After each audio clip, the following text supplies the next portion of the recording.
کیوں relation ships نہیں ہوتے بچوں کے والدین کے ساتھ؟ سب کے نہیں، لیکن اکثر اگر ایک ایوریج نکالی جائے تو آج کے دور میں جو بچوں کے والدین کے ساتھ ریلیشن، وہ اپنی زندگی شیئر نہیں کر رہے ہوتے.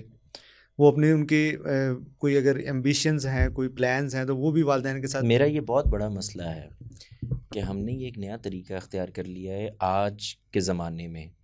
اب اس دور میں آپ ذرا پڑھ کے دیکھیں پچھلی چیزیں، کس بچے کو والدین سے پرابلم نہیں ہے؟ میرے نزدیک ہم یہاں بھی ریڈیکیول کرتے ہیں. چلیں پرابلمس تو ہم ہیں، نہیں سن لینا، لیکن وہ شیئرنگ جو ہے بھائی میرے خیال میں دو مختلف زندگیاں گزار رہے ہیں ہم. دیکھو اپنے اس جملے پہ غور، ابھی ادھر جاتے ہیں. پہلا پرابلم یہ سمجھو، یہ ہمارا پرابلم ہے.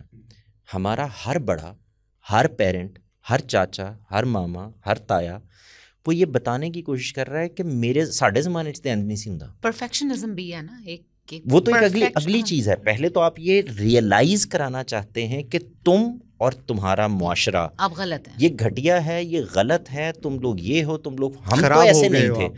آپ ذرا پڑھ کے دیکھیں، بے شمار مسائل تھے، ڈفرینٹ طرح کے تھے.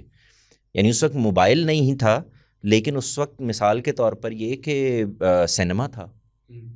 اچھا اس سے پیچھے چلے جائیں تو تھڑے کے اوپر بیٹھے ہوئے لوگوں کی گفتگویں تھیں، تاش تھی، جوا تھا، ہے نا، کوٹھا تھا، گانا تھا، یہ سب کچھ تھا نا. تو اس کا مطلب یہ ہے کہ یہ بھی ایک طریقہ ہے دوسری جنریشن کے سامنے ایک بند باندھنے کا، کہ ان کو یہ ریئلائز کرایا جائے کہ تم ہم سے inferior who in a certain way.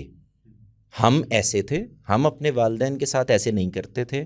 ہمارے والدین تو آتے جاتے چماڑ مار کے چلے جاتے تھے تو ہمیں کوئی پرابلم نہیں ہوتا تھا. تو مثال کے طور پر اگر آج کے بچے سے آپ پوچھیں تو وہ آپ سے یہ کہے گا کہ یار وہ بھی غلط کرتے تھے.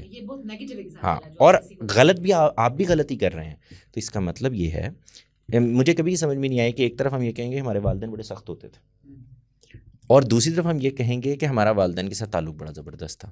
اس کے باوجود